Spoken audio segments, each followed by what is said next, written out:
Captain Kim Jun stood on the crystal platform of the Vorthak Royal Palace, sweat beading on his forehead, despite the cool alien air. This was his 18th first contact mission, and by now he thought he had seen everything the galaxy could throw at him.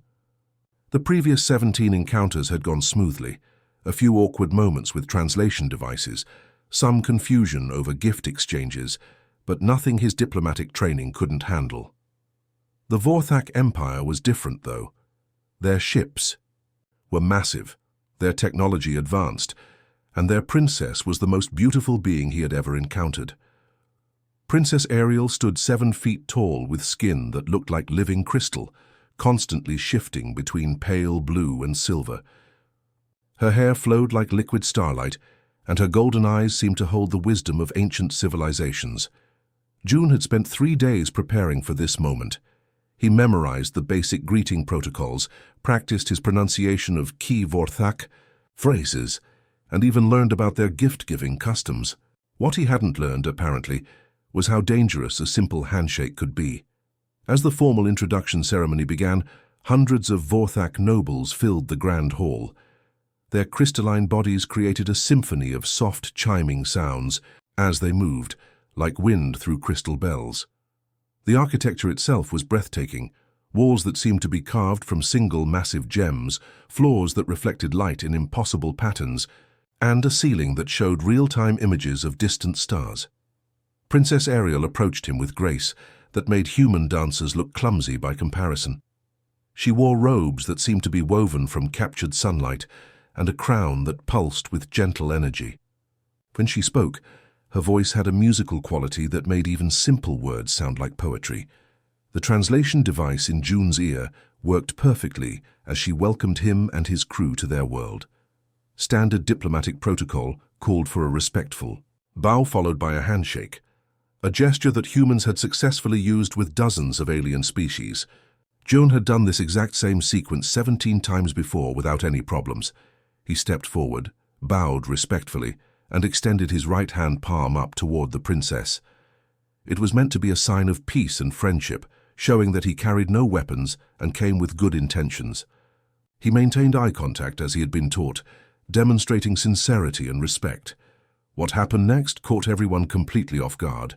Princess Ariel's golden eyes suddenly grew wide, and her crystalline skin began glowing brighter than Jun had seen during the entire ceremony. A sound like beautiful music filled the air as she gasped in what seemed like pure joy. Before anyone could react, she dropped gracefully to one knee, her flowing robes pooling around her like liquid silver. The massive alien court fell completely silent. Even the gentle chiming of their movement stopped, as every single Vorthak noble froze in place. Jun's hand remained extended in mid-air, suddenly feeling like it weighed 1,000 pounds. His mind raced as he tried to understand what had just happened. Behind him, Lieutenant Park Yoon was frantically whispering into her communication device. Her voice carried a mix of panic and disbelief as she tried to explain the situation to their ship. The rest of his diplomatic team stood frozen, their carefully prepared procedures suddenly useless. Princess Ariel looked up at him with such genuine happiness that it was both heartwarming and terrifying. Her words would echo through galactic history, changing the relationship between 2 entire civilizations because of one misunderstood gesture. "Wait, so you are taking me as your life partner, human?" she exclaimed, her voice filled with excitement and joy. Jun realized that somehow his simple diplomatic handshake had just become an accidental marriage proposal to the most powerful princess in 3-star systems. The news spread through space faster than light itself. Within 3 hours of Captain Kim Jun's accidental proposal, emergency communications were buzzing across the galaxy. The first message reached Earth's Colonial Council headquarters, just as Ambassador Lee Hana was settling down with her morning coffee and daily briefings. She was reading a routine trade agreement when her assistant burst through the door, holding a priority transmission device that was flashing red. "Ambassador, we have an urgent message from the Vorthak sector," the young man said, his face pale with worry. Lee Hana took the device and began reading. Her coffee cup froze halfway to her lips as the words sank in. Then she did something she hadn't done in 20 years of diplomatic service. She spat her coffee across her pristine desk and started coughing uncontrollably. "This has to be a joke," she gasped between coughs, wiping coffee from her chin. But the official seal of the UES Explorer was genuine, and Lieutenant Park Yoon's detailed report left no room for doubt. Captain Kim Jun had somehow managed to accidentally propose marriage to Princess Ariel of the Vorthak Empire. The Vorthak Empire wasn't just any alien civilization. They controlled 12 entire star systems, commanded fleets of ships that could cross the galaxy in days, and possessed weapons technology so advanced they could literally vaporize moons if they wanted to. They were also known for taking their cultural traditions very seriously, especially when it came to marriage contracts. Lee Hana's hands were shaking as she reached for her emergency communication device. Within minutes, she had conference calls, going with the President, the Secretary of Defense, and every major diplomat in human space. The conversation was chaos. "How does someone accidentally propose marriage?" demanded General Park, his voice crackling through the interstellar communication system. "Apparently their greeting customs are different from ours," Lee Hana replied, still trying to process the situation herself. "A palm-up handshake with extended eye contact means something very different to them than it does to us." Meanwhile, on the Vorthak homeworld, Princess Ariel was having the time of her life. The moment the formal ceremony ended, she had rushed to her private chambers and immediately accessed the human cultural database that had been prepared for the diplomatic mission. What she found there fascinated her beyond belief. Her personal chambers were filled with holographic displays showing everything from human romantic movies to wedding customs from different Earth cultures. She was particularly intrigued by something called date nights and couldn't understand why humans seemed to enjoy watching romantic comedies together. "Fascinating," she murmured to herself, her crystalline skin glowing with excitement as she learned about human courtship rituals. "They have something called Netflix and chill, which appears to be a bonding activity, and they exchange rings as symbols of commitment rather than energy crystals." When Captain June was finally allowed to visit her chambers later that day, he found her surrounded by floating displays showing human wedding ceremonies, romantic dinners, and even some Earth fashion magazines. "June," she exclaimed happily, her skin brightening to an almost blinding level. "I have been learning about human mating customs. Tell me, what is this thing called honeymoon? And why do humans travel to exotic locations after bonding ceremonies?" June stood in the doorway, feeling completely overwhelmed. "Princess Ariel, I think we need to talk about some things. First, humans don't usually glow when we're happy." She looked down at her radiant skin with curiosity. "Oh, this is normal for my people when we experience strong positive emotions. Does it bother you? I can try to control it." No, it's beautiful," June said quickly, then immediately regretted his choice of words when her glow intensified. "Even more. It's just different from what I'm used to." Princess Ariel floated closer to him, her golden eyes sparkling with genuine interest. "Your species is wonderfully complex, my dear June. I have much to learn about being a proper human. Mate. For instance, I read that human couples often share something called pizza during casual bonding time. What is pizza, and why does it strengthen romantic connections?"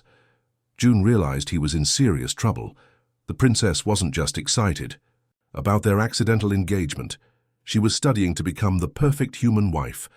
Her enthusiasm was both endearing and absolutely terrifying, especially considering that their entire relationship was based on a diplomatic misunderstanding that could potentially start or prevent an interstellar war. The situation was spiraling, out of control faster than anyone had anticipated, and somehow he was right in the middle of it all. Ambassador Lee Hana's diplomatic ship arrived at the Vorthak homeworld just 2 days after the incident. She had brought her best team, negotiators who had resolved trade disputes, cultural experts who understood alien psychology, and even a few military advisors, just in case things went badly. Everyone on the ship believed this would be a straightforward mission. Walk in, explain the misunderstanding, apologize politely, and go home with a funny story to tell at diplomatic parties. They were completely wrong. The first sign of trouble came when Hana met with the Vorthak Council of Elders. These ancient beings, Their crystalline bodies, worn smooth by centuries of life, listened patiently as she explained the situation. She used her most diplomatic language, emphasizing the accidental nature of the proposal and the desire of both species to maintain friendly relations. Elder Vorthes, the oldest member of the council, finally spoke. His voice sounded like wind, chimes in a gentle breeze. "Ambassador Hannah, you speak of accidents and misunderstandings, but in our culture, a marriage bond is not something that can be dismissed so easily. Surely you understand that Captain Kim had no knowledge of your customs," Hannah replied, trying to keep her voice calm and reasonable. "Knowledge is not required for sincerity," another elder interjected. The human looked into our princess's eyes and offered his hand in the ancient gesture. His heart was open, his intentions pure. This is why the bond was accepted. Hannah felt her stomach drop as she realized the depth of the problem. What would it take to dissolve this engagement? The elders exchanged glances that somehow conveyed volumes of communication without words. Finally, Elder Vorthes answered, "There are only 3 ways a Vorthak engagement may be ended. First, the male may defeat the female in ritual combat. Second, he may publicly declare her unworthy of his affection before the assembled court. Third, he may attempt the traditional trials and fail." "And if he chooses none of these options?" Hannah asked, though she dreaded the answer. "Then the engagement stands and the marriage ceremony will proceed as planned." The military advisor, Colonel Kim, leaned forward. "What happens if we simply leave? Take Captain Kim back to human space?" The temperature in the room seemed to drop, several degrees. "That would be considered an insult of the highest order," Elder Vorthes replied coldly. "Princess Ariel is beloved by our people. To reject her without following proper protocols would be seen as an act of war." Meanwhile, Princess Ariel was proving just how quickly a Vorthak mind could absorb new information.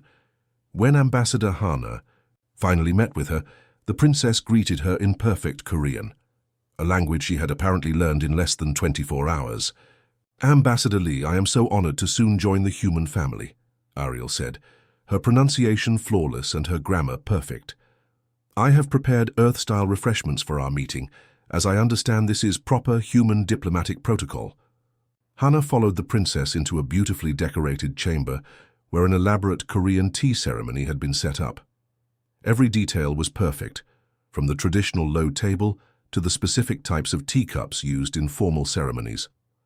The princess moved through the ritual with Vorthak precision, but somehow managed to capture the gentle, meditative spirit that made the ceremony meaningful to humans. "This is very impressive, Princess," Hannah admitted, accepting the perfectly prepared tea. "Where did you learn these customs?" "I have been studying human culture extensively since June chose me," Ariel replied, her skin glowing softly with happiness at the mention of his name. "I want to be worthy of his choice and to understand the people I will soon call family." Hannah took a sip of tea and gathered her courage. "Princess, surely you understand this was a cultural misunderstanding. Captain Kim had no knowledge of your engagement customs when he offered his hand in greeting." Princess Ariel's golden eyes met hers directly. "Ambassador, I understand perfectly. Captain Kim chose me without knowing our ways, without expecting any reward or benefit. This makes his choice even more meaningful to me. But he didn't actually choose you," Hannah pressed gently. "He was simply following human diplomatic protocols." The princess smiled, and her crystalline features seemed to soften with genuine warmth. "Do you believe that matters of the heart follow diplomatic protocols, Ambassador?" When I looked into his eyes, I saw a man of honor, courage, and kindness. When he offered his hand, he offered friendship without expecting anything in return. These are the qualities we value most in a life partner. Hannah realized she was facing something far more complex than a simple diplomatic misunderstanding. Princess Ariel wasn't just following cultural traditions. She genuinely believed she had found her perfect match in Captain Kim Jun. The princess had spent every waking moment since the proposal learning about human culture, not because she had to, but because she wanted to understand the man she believed had chosen her. The ambassador finished her tea and set down the cup, knowing that her simple diplomatic solution had just become an incredibly complicated problem with no easy answers. Captain Kim Jun stood at the edge of the crystalline arena, his heart pounding so hard he could hear it echoing in his helmet. The Vorthak Council of Elders had made their decision clear. If he wanted to resolve this situation honorably, he would have to complete 3 ancient trials that tested worthiness for marriage to their princess. The alternative was either insulting Princess Ariel publicly or simply running away, both of which would likely start a war between their species. The first trial was combat against the shadow beast of Vorthak, a creature that had killed 17 previous suitors over the past century. Joan had asked to see the historical records of these battles, hoping to learn from the mistakes of others. What he discovered was terrifying. The beast had torn apart warriors from 6 different alien species, each one bigger and stronger than humans. The arena itself was a work of art, carved from a single massive crystal that reflected light in impossible patterns. Thousands of Vorthak spectators filled the curved walls, their crystalline bodies creating a symphony of gentle chimes as they moved. Princess Ariel sat in the place of honor, her golden eyes fixed on him with a mixture of concern and confidence. That somehow made him feel both better and worse at the same time. "You don't have to do this," she had told him privately before the trial. "I would understand if you chose a different path." But Jun knew he did have to do this, not just for diplomatic reasons, but because running away from this challenge would haunt him for the rest of his life. His grandfather had always told him that the measure of a person wasn't how they handled easy situations, but how they faced impossible ones. The beast's entrance was announced by a sound like thunder, mixed with screaming wind. The floor of the arena began to crack and smoke poured out of the openings. Then the shadow beast emerged, and Jun understood why so many warriors had died facing it. The creature looked like someone had taken a dragon from human mythology and crossed it with humanity's worst nightmares. It stood 12 feet tall on powerful hind legs, with arms that ended in claws longer than Jun's forearm. Its skin seemed to shift between solid matter and shadow, making it impossible to tell where the creature actually was at any given moment. Worst of all were its eyes, burning red orbs that seemed to look right through him and see every fear he'd ever had. The beast opened its mouth and roared, breathing out a stream of plasma fire that turned the crystal floor into molten glass where it struck. The heat was so intense that Jun's suit's cooling system immediately kicked into overdrive. His military training had prepared him for many things, but fighting a creature that could phase through solid matter and breathe plasma fire wasn't one of them. Every conventional weapon he carried seemed useless against something that could simply become incorporeal when attacked. "Think like a human," he muttered to himself, remembering his grandfather's words about impossible situations. "Don't fight the way they expect you to fight." The beast charged at him with speed that seemed impossible for something so large. Instead of trying to dodge or fight back directly, Jun did something that surprised everyone in the arena. He pulled out his emergency flare and fired it directly at the creature's face. The brilliant magnesium light exploded just inches from the beast's burning eyes. The creature's roar of pain and confusion echoed through the arena as it stumbled backwards, temporarily blinded by the intense brightness. Jun didn't waste the opportunity. He had noticed something during his study of the arena.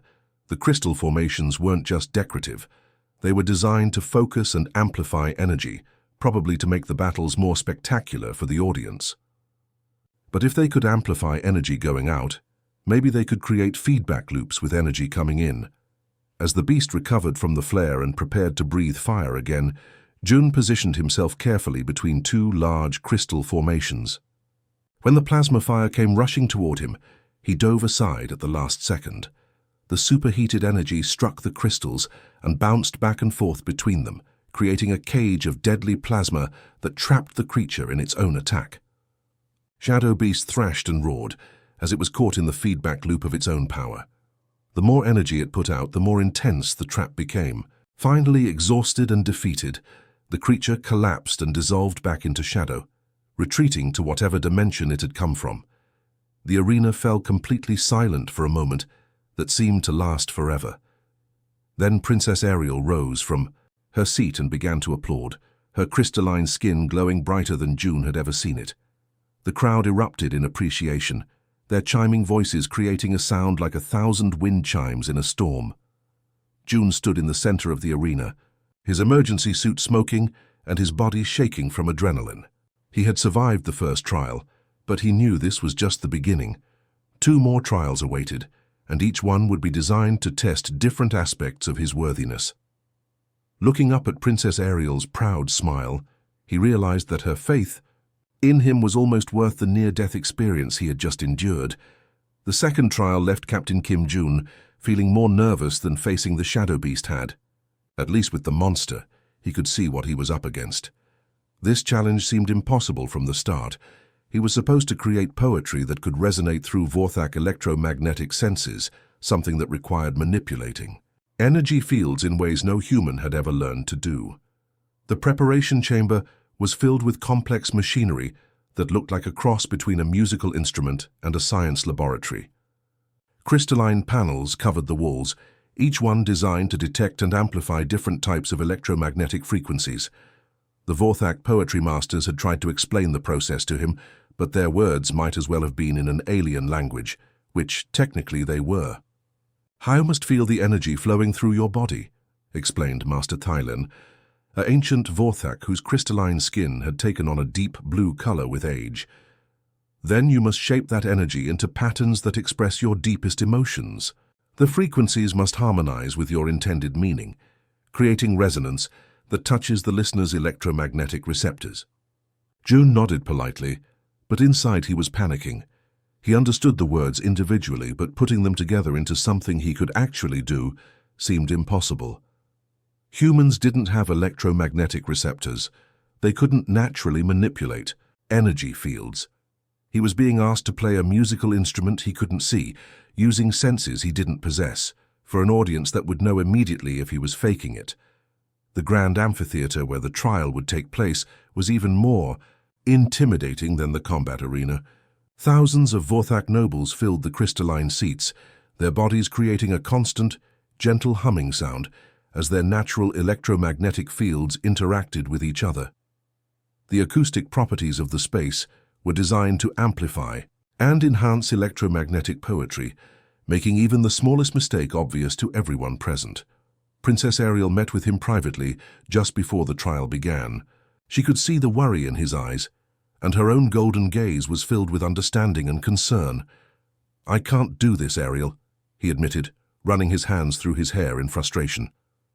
"I can't manipulate electromagnetic fields. I don't even understand how your people do it. I'm going to fail this trial and embarrass both of us in front of your entire court." Princess Ariel moved closer to him, her presence somehow calming despite the impossible situation they faced. "June, you're thinking about this the wrong way. You're trying to become something you're not, instead of being the best version of what you are."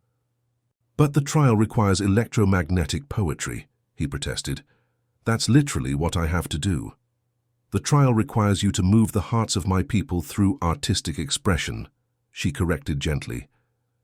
"The electromagnetic component is just how we traditionally do it.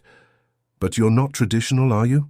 She smiled, and her skin began to glow with that warm light that always appeared when she was particularly happy or excited.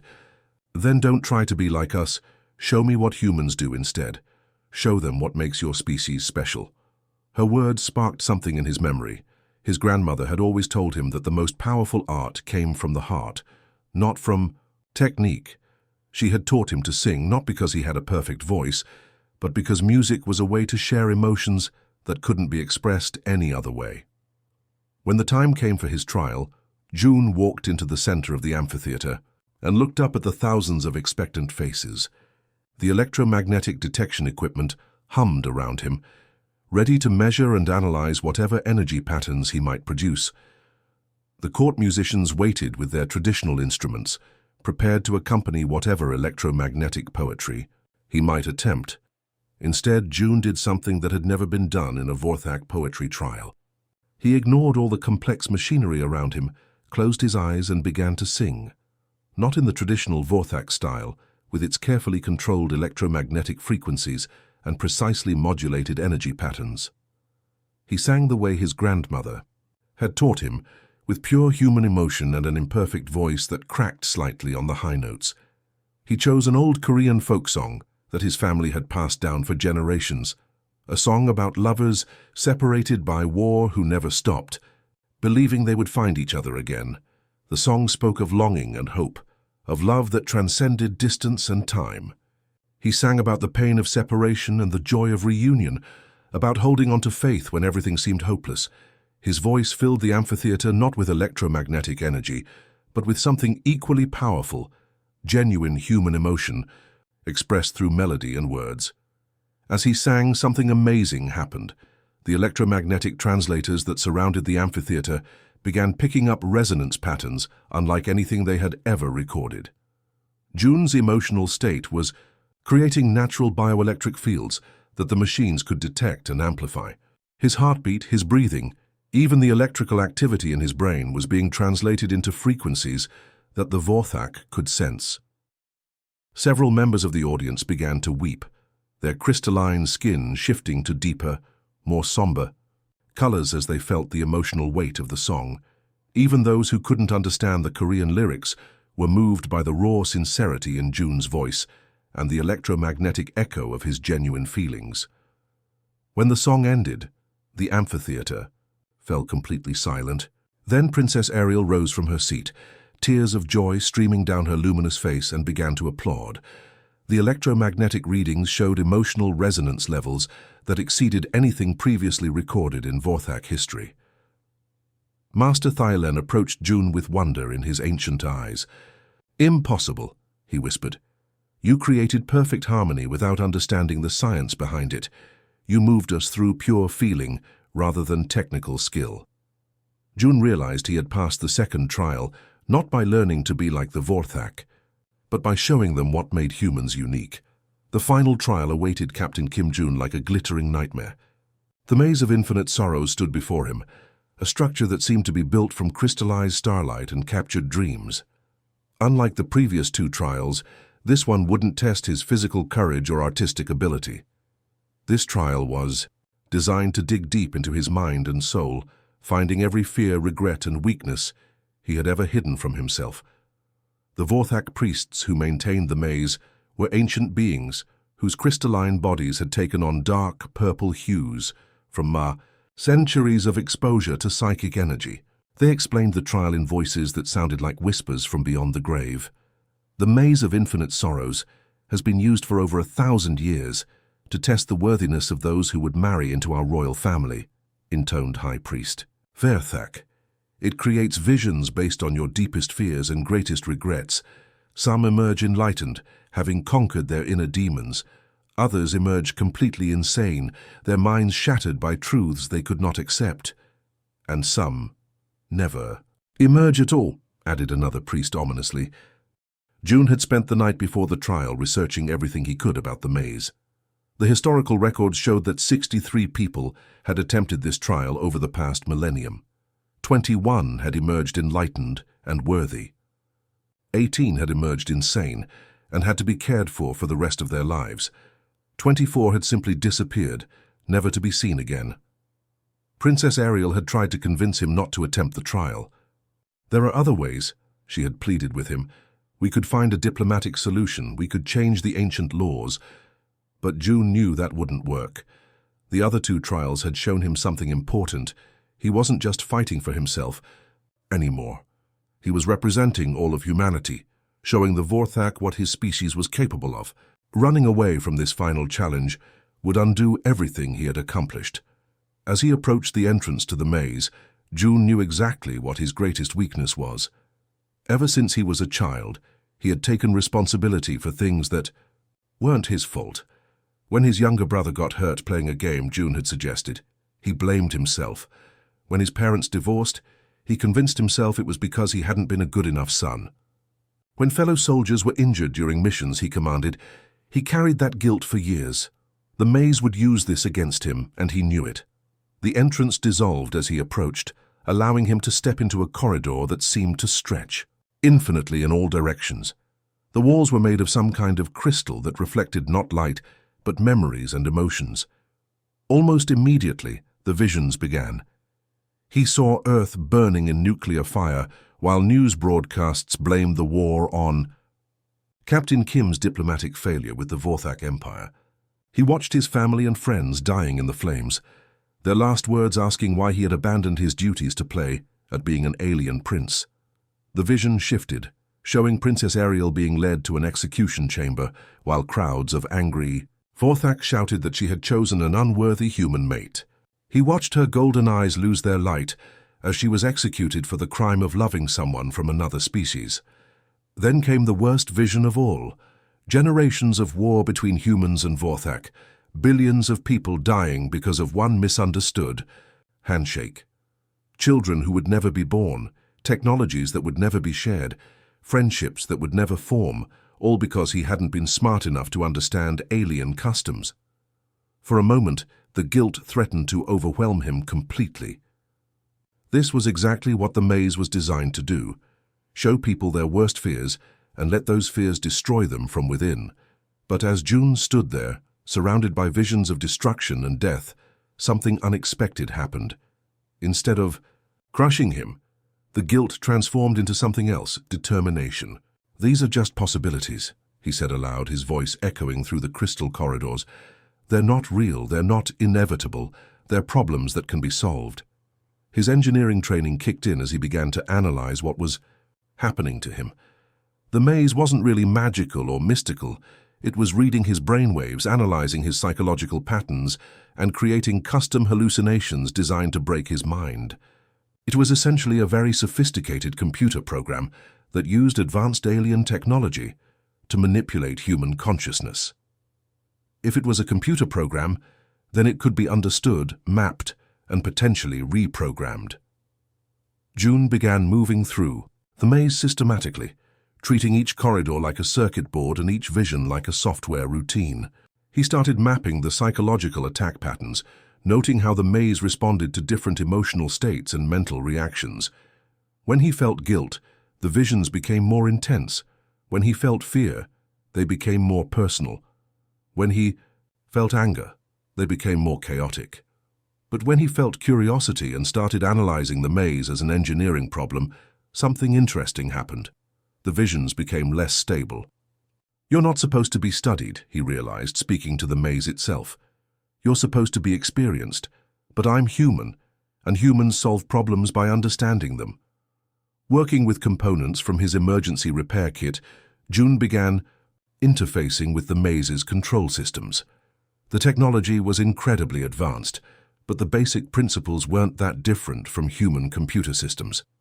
Data input, processing, output, feedback loops, the same concepts applied.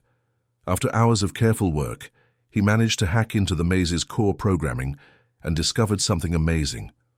The maze wasn't designed to break people. It was designed to help them overcome their greatest weaknesses by forcing them to confront those weaknesses directly. The problem was that most people tried to fight or flee from their fears instead of understanding them. June reprogrammed the maze to show him not his worst fears, but the best possible outcomes of his current situation. Instead of showing him war and destruction, it began showing him visions of humans and Vorthak working together, sharing technology and culture, exploring the galaxy as partners rather than strangers. When he finally emerged from the maze 12 hours later, the Vorthak priests were waiting in stunned silence. No one had ever spent that long in the maze and emerged sane, let alone smiling. "How?" whispered High Priest Vorthak. June grinned tiredly. "I treated it like an engineering problem instead of a mystical trial. Sometimes the best way to overcome your fears is to understand how they work." The private chambers of Princess Ariel were unlike anything Captain Kim June had ever seen. The walls seemed to be made of living crystal that pulsed gently with soft, warm light. Floating displays showed star maps, cultural databases, and what appeared to be detailed studies of human behavior and psychology. The furniture was elegant but comfortable, designed to accommodate both Vorthak and human physiology. After completing the 3 trials, June felt exhausted in ways he hadn't known were possible. He had faced death, exposed his soul through song, and literally reprogrammed his own fears. Now sitting across from the alien princess, who had started this entire adventure, he finally had a chance to ask the questions that had been burning in his mind for days. "Princess Ariel," he began, then stopped and corrected himself. Ariel, after everything that's happened, I think we're past formal titles. She smiled, and her crystalline skin glowed with that gentle light that appeared whenever she was happy. I have been hoping you would say that, June. Formality creates distance, and I do not want distance between us. The reality of his situation was finally hitting him. He was sitting in an alien palace, on a world millions of light years from Earth, talking to a being who looked like she was carved from living starlight. In a few days, if everything went according to plan, he would marry her and become part of an interstellar empire that controlled 12 star systems. I have to ask you something, he said, leaning forward in his chair, and I need you to be completely honest with me. Of course, she replied, her golden eyes meeting his directly. Why? The question came out more abruptly than he had intended. Why were you so excited about marrying a complete stranger? When I accidentally proposed to you, you dropped to one knee immediately. You didn't hesitate, didn't ask for time to think about it, didn't even seem surprised. You were genuinely happy about the idea of spending your life with someone you had never met before. Ariel's luminous features grew thoughtful, and she was quiet for a long moment. When she finally spoke, her voice carried a weight of loneliness that June hadn't expected. June, my people have traveled the stars for over 3,000 years. We have built an empire that spans multiple galaxies. We have conquered worlds, developed technologies that can reshape reality itself, and achieved what most species would consider impossible. But in all that time, we have never found what we have been searching for without even knowing it. She gestured toward a holographic display that materialized in the air between them. It showed detailed profiles of dozens of different alien species, some that looked like insects, others like living gas clouds, and many that defied any comparison to Earth life. We have encountered 47 different intelligent species in our travels, she continued. Each one has been fascinating in its own way. The crystalline minds of Arcturus are purely logical beings who can solve mathematical problems that would take our computers years to process. The emotion singers of the Vega system are creatures of pure feeling who can express love and joy in ways that bring tears to our eyes. June studied the display, noting the incredible diversity of life forms. That sounds amazing. Why isn't that enough? Because they are all incomplete, Ariel explained, her skin dimming slightly as if the topic saddened her. The logical species have no capacity for art, creativity, or emotional connection. The emotional species cannot think rationally or solve complex problems. Others are powerful but lack curiosity, or curious but lack the ability to act on their discoveries. She waved her hand, and the display changed to show detailed analyses of human behavior and psychology. Then we encountered your species, and everything changed. Humans are magnificently contradictory in ways that fascinate us. You create art through engineering, building structures that are both functional and beautiful. You solve problems through intuition, making leaps of logic that shouldn't work but somehow do. You find strength in what you perceive as weakness, turning your limitations into advantages. I'm not sure I understand, June said, though he was beginning to get an idea of what she meant. Let me give you examples, Ariel said, her excitement growing as she spoke.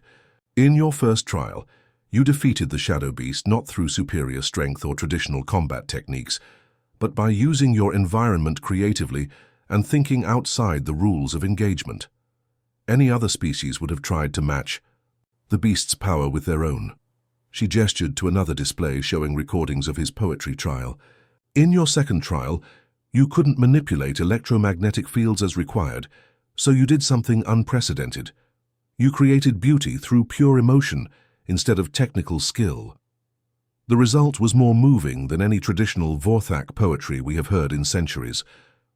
And in the maze, she continued, you faced your greatest fears, not by conquering them through willpower or accepting them through wisdom, but by treating them as an engineering problem to be solved.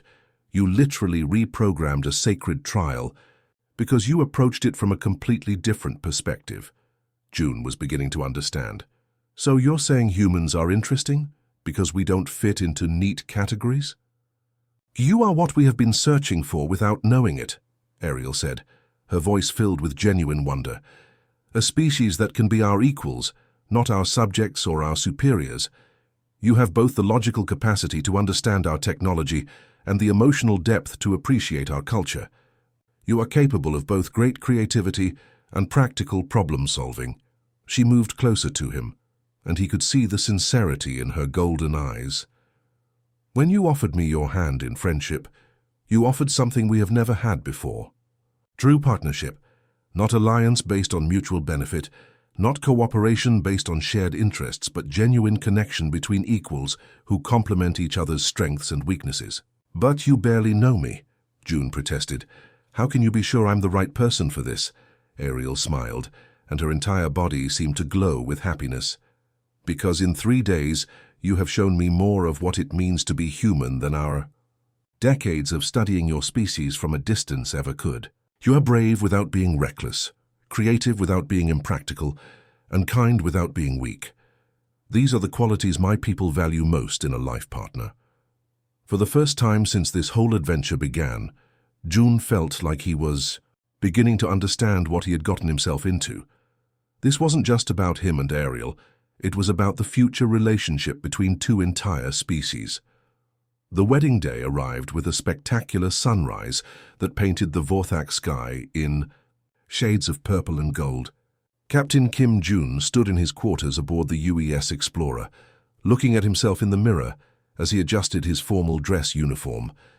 The dark blue fabric with its gold braiding had never felt more important than it did today. This wasn't just any ceremony. This was a wedding that would unite two entire civilizations. His hands were shaking slightly as he tried to fasten the ceremonial cords that marked his rank. Lieutenant Park Yoon, who had volunteered to serve as his best man, noticed his nervousness and stepped in to help. "Captain, you've faced down alien monsters and reprogrammed ancient mazes," she said with a gentle smile. "I think you can handle getting married." "That's different," Jun replied, his voice tight with anxiety. "Those were just trials. This is real life. I'm about to marry someone from another world and become part of an alien royal family. What if I mess up the ceremony? What if I accidentally start another diplomatic incident?" Engineer Choi Min, who had been checking the technical equipment needed for the ceremony, looked up from his instruments. "Sir, you've spent the last week learning Vorthak wedding traditions. You know these customs better than some of the aliens do. Besides, Princess Ariel loves you. That's got to count for something, right?" The ceremony was set to take place in the Grand Crystal Cathedral, a massive structure that had been carved from a single enormous crystal over 1,000 years ago. The building could hold 50,000 Vorthak citizens, and every seat was filled. Representatives from dozens of alien species had traveled across the galaxy to witness this historic union between humans and Vorthak. As June walked through the cathedral's corridors toward the main ceremony hall, he could hear the sound of thousands of crystalline voices raised in the traditional Vorthak wedding songs. The harmonies created by their natural electromagnetic abilities filled the air with music that was literally impossible for any other species to produce. The ceremony itself was a masterpiece of cultural fusion. Human creativity had merged with Vorthak precision to create entirely new traditions that honored both species. The altar was decorated with earth flowers that had been carefully transported across space, while Vorthak energy crystals provided illumination that made everything glow with soft, warm light.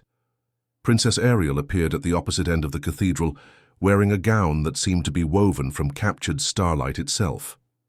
Her crystalline skin glowed with happiness, and her golden eyes were fixed on June with such love and trust that his nervousness began to fade away. She looked absolutely radiant as she walked down the aisle, escorted by her father, the Emperor of the Vorthak. The High Officiant was an ancient Vorthak whose crystalline body had taken on a deep silver color with age. His voice resonated through the cathedral as he began the ceremony with words that had been used for thousands of years, but which had been modified to include human customs and traditions. Engineer Choi Min stood nearby with a complex array of equipment that monitored and calibrated the electromagnetic fields required for the ceremonial energy bonding. This was a Vorthak tradition where the life forces of the bride and groom were literally linked together through precisely controlled energy patterns. It required perfect timing and exact calibration to work properly.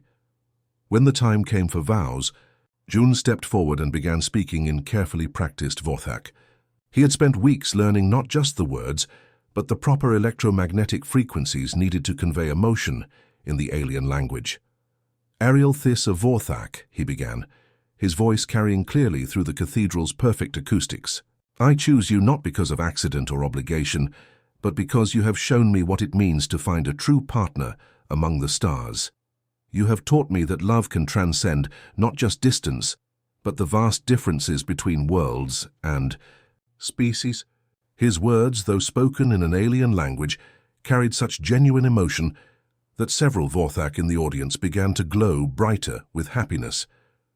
Princess Ariel's own radiance increased until she seemed like a living star standing at the altar. When she spoke her vows in perfect Korean, her voice was musical and filled with joy.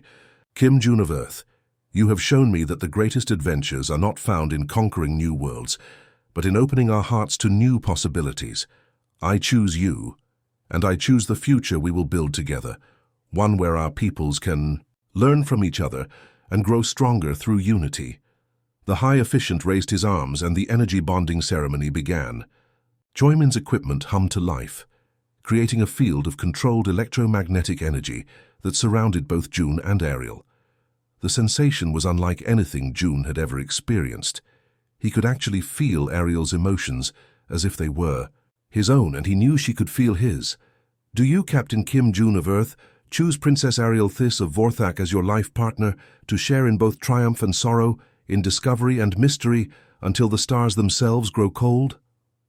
Intoned the High Officiant. June looked into Ariel's golden eyes and felt a peace he had never known before. All his doubts and fears melted away as he realized that sometimes the best diplomatic solutions came from the heart rather than any handbook. I do, he said clearly, his voice carrying to every corner of the cathedral. I choose her, and I choose the future we'll build together. The cathedral erupted in celebration as thousands of voices raised in joy, creating a symphony of sound and light that could be seen from orbit. The wedding of Captain Kim June and Princess Ariel had just changed the course of galactic history forever. 6 months after the wedding that changed galactic history, Admiral Kim June stood on the bridge of the UES Harmony, the first ship ever built through true human-Vorthak cooperation. The vessel was a marvel of engineering that combined human creativity with Vorthak precision in ways that neither species could have achieved alone. Its hull was made from crystalline materials that could repair themselves, while its navigation systems used human intuition algorithms to find shortcuts through space that pure logic would never discover. The bridge itself was designed to accommodate both species comfortably. Human-style chairs sat alongside Vorthak energy platforms, and the control systems could be operated by either electromagnetic manipulation or traditional tactile interfaces. The crew was equally mixed, humans and Vorthak working side by side, sharing knowledge and learning from each other in ways that were creating entirely new fields of science. Admiral Kim, the promotion had come with his new role as commander of the Joint Exploration Fleet, was reviewing reports from their latest mission when his wife entered the bridge. Princess Ariel, now Admiral Ariel Kim according to human customs, had adapted to human culture, with an enthusiasm that both amazed and delighted everyone who met her. She still glowed when she was particularly happy, which happened frequently. Today she was practically radiant as she approached with a datapad containing the latest reports from their joint research projects. June, you need to see these results from the Agricultural Development Program, she said, her skin shimmering with excitement. The combination of human crop rotation techniques with Vorthak soil enhancement technology has increased food production by 300% on the test worlds. It was just one of dozens of breakthroughs that had emerged from their alliance. Human intuition combined with Vorthak precision was revolutionizing everything from faster-than-light travel to medical treatment. The Vorthak had perfected energy manipulation techniques that humans were learning to use in completely new ways, while humans had introduced concepts like thinking outside the box that were transforming Vorthak society. The exploration fleet had already discovered 6 new habitable worlds and made first contact with 3 previously unknown species. The combination of human diplomacy and Vorthak technology was opening doors across the galaxy that had been closed for centuries. The crystalline minds of Arcturus have requested another cultural exchange, Ariel continued, scrolling through her reports. They want to learn more about human emotional expression techniques. Apparently our last delegation taught them something called humor, and now they're obsessed with understanding why humans find certain logical inconsistencies amusing. June laughed, shaking his head in amazement. 6 months ago, I was just a starship captain following routine diplomatic protocols. Now I'm commanding an interstellar fleet, and my wife is teaching ancient alien civilizations how to tell jokes. The transformation hadn't just affected them personally, it had changed both their entire species. Earth's colonial council had restructured itself to accommodate the new alliance, while the Vorthak Empire had begun experimenting with human concepts like democracy and individual expression. The cultural exchange was happening at every level, from government policies to popular entertainment. That evening they stood together on the observation deck of their orbital station, watching Earth's sunset paint the planet in shades of orange and gold. The station itself was another joint project, serving as headquarters for the Human Vorthak Alliance and home to thousands of researchers, diplomats, and explorers from both species. Ariel's skin was glowing softly with contentment as she watched, the familiar sight that had become one of her favorite human experiences. She had learned to appreciate many Earth customs: coffee, music, movies, and especially the simple pleasure of watching sunsets with someone you loved. "Any regrets about that handshake?" she asked, leaning against the observation window. June smiled, watching his wife's crystalline features shimmer in the reflected light from Earth. The question had become something of a running joke between them, but tonight he answered it seriously. "Just one," he said thoughtfully. Ariel turned to look at him with curiosity. "Oh?" "I regret that it took an accidental proposal for humanity to find its perfect partners among the stars," he replied. "Think about all the time we wasted not knowing each other existed, all the problems we could have solved together, all the discoveries we could have made, all the friendships we could have built." Ariel moved closer to him, her glow brightening with happiness. "But perhaps that's the way it was meant to happen. If we had met through formal diplomatic channels, we might have spent years negotiating treaties and trade agreements without ever discovering the deeper connection between our peoples." She was right, June realized.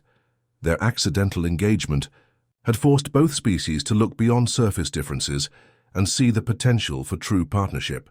The trials he had undergone hadn't just proven his worthiness to marry a Vorthak princess. They had demonstrated human creativity, determination, and emotional depth to an entire civilization. "Besides," Ariel continued with a mischievous smile, "your grandfather always said that the best discoveries are accidents, right?" June laughed and put his arm around his wife, careful not to interfere with the gentle electromagnetic field that surrounded her. "You've been talking to my family again, haven't you?" "Your grandmother taught me to make kimchi last week," Ariel admitted, her glow increasing. "She said it was essential knowledge for any woman married to a Korean man." As they watched Earth turn slowly beneath them, both of them could see the lights of cities where humans and Vorthak now worked together, building a future that neither species could have imagined alone. The alliance, born from a simple misunderstanding, had become proof that the universe's greatest treasures were often found in the most unexpected places. Their joint fleet was preparing for its next mission: first contact with a mysterious civilization on the far side of the galaxy. But whatever challenges they faced, they would face them together as partners in the greatest adventure of all.